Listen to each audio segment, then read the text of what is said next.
Hey everyone, so we're on our sort of 6th night away in our brand new X3, and I thought, I've seen a lot of questions on Facebook and a lot of people have asked me, so I thought I'd just give you a bit of a run through of kind of our setup, how we're finding it, sort of showing you all the bits, bit of an unbiased kind of thing, although I have paid for it, so I guess I am kind of biased.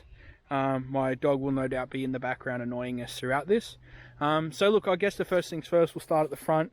So it has a man cave, as you've seen in kind of all the other Patriots. But it does come with the diesel heater as a standard option, a standard item I should say. So it's really cool. Obviously temperature controls here. This is a thing to plug a shower head, so I've got a couple of drifter canvas bags so to keep that sort of stuff in it.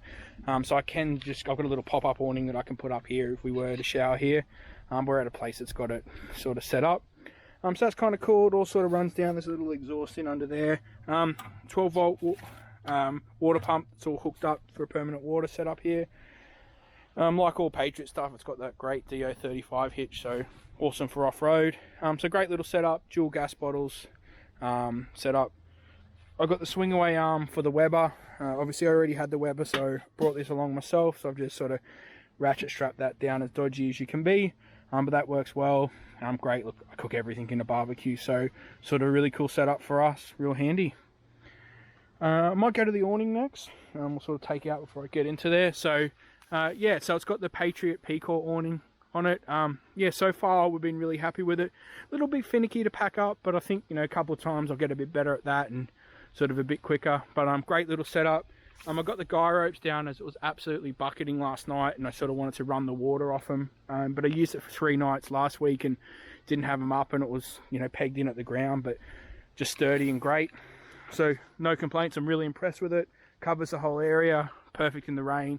Really great kind of setup. So we're heading to the kitchen. So for those that sort of follow the Patriot stuff, it's pretty familiar to everyone. The big difference is that you can fit the full 75 litre Dometic fridge in there. So we're running that as fridge, but obviously it can be fridge freezer, or I guess freezer. So that's great. Fits all that stuff. A couple of days away, it's perfect.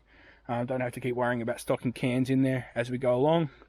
Comes with a sink, obviously, and the permanently plumbed hot water. So there's no need to do anything when you turn up to site. You just turn the diesel heater on and off you go. Sort of little storage area. So it's got a little wet storage area here, and this we're kind of keeping, all our sort of cutlery stuff. And I bought a slide out drawer from Howard Storage World. So that's it. If you want to get one of those, fits perfectly. Great to keep all that sort of stuff nice and easy. So scroll around to the kitchen. The big difference this time is that it does have sort of 4 areas. So looking at the X1s, I think you missed this sort of section here. So it does have a bunch of room. Comes standard with the Red Arc, Red Vision and the TVMS and all that sort of fancy stuff. I'm a bit of a geek, so for me this stuff is kind of right up my alleyway. So, throughout the day I can go and look at how much solar I'm putting in. It's pretty overcast and I've got a little panel down there. But you can sort of track that throughout the day. Look at the charge per hour and that sort of stuff. So it's great. Used it for about 3 days. I only got down to like 60-something%. So yeah, battery sort of stuff's really good. I think one of the big changes from what I can understand on this one versus the other is the kind of the 240 volt section's just gone out of control. So it's really good. So it's got sort of 2 here that run off the inverter if you have it that way, or you flick it down like that and it runs straight off mains. So obviously we're kind of in the middle of nowhere here, so running off the inverter, no worry. So that's worked really well. I've plumbed it up a few times and used it with my Nespresso machine and my little Audi milk frother for some morning coffees, and no complaints, really good. Charging things like multi-volt battery, no dramas at all. Pretty standard for those that know the Patriot stuff. It's got the drawers. This time it is up high, so you can sort of get in and out and have things under here as you're using it, so that's real handy. More storage, as you can expect. I know there's an iPad in there at the moment. We're still trying to figure out where everything kind of goes.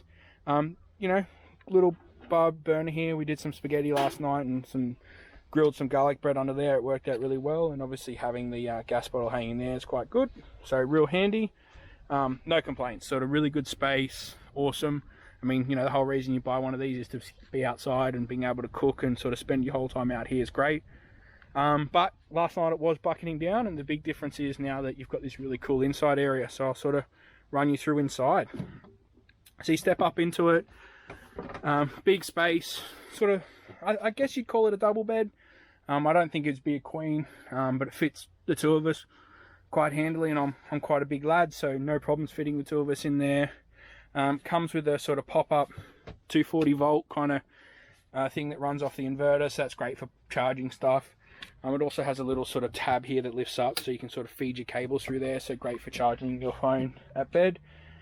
We didn't get the option for the pop-up coffee machine thing, mostly because we sort of spend most of our time outside. So those that are wondering, it's just a sort of a big storage drawer there. It's quite deep, so you can sort of fit everything you want in that storage drawer. That's awesome.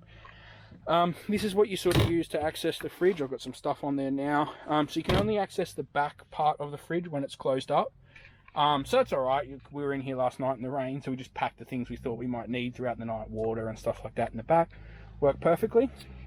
So storage wise, there's heaps in here as you'd expect. So these are sort of two little permanent stuff. So you can't get to these when it's shut if you're at home. So, you know, for us, we're just keeping like toiletries and things that we permanently save in here, tissues and stuff like that. So, you know, things that will never leave the camper. You can kind of get to this one inside. It is a little bit of a pain.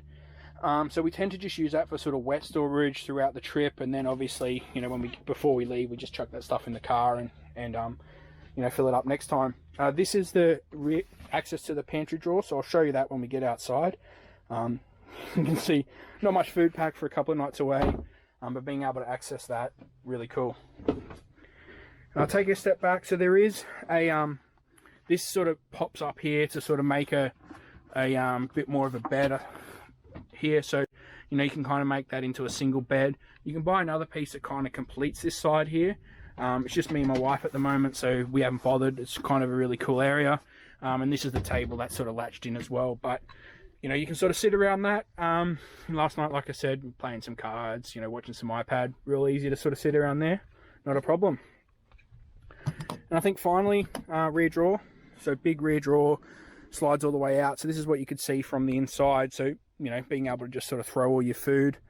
Yeah, I think I'll buy some dividers or something to sort that out. Make it a little bit easier on my life going forward. But that's basically it. A couple of storage drawers at the back. So there's a wet storage on that side, and this side's a sort of a solid storage area. So I tend to keep, you know, you sort of have to crouch down to get in there. So I tend to put things that, you know, you don't need very often. So I've got some power tools that sort of live in there. And that one up there, I tend to keep things like pegs and stuff. So you get them when you first set up, and then you chuck all your spare ones away because you kind of don't need it again. There is rear access into there. Don't really know why you'd use it too much. I think maybe when my wife's asleep and I need to sneak out to the bathroom, you can kind of head down that way. It does have your tropical roof, so it is a kind of a cool setup. And then there's just that kind of same as the X1, that sort of large storage area here. So we've got one of these toilets that I hopefully never have to use and or clean, but they fit in there, plus whatever else you need. A little bit difficult to get into when the thing's all open, but certainly not kind of impossible. All right, thanks everyone. Yeah, hope you enjoyed, and yeah, hit us up if you have any questions. Thanks.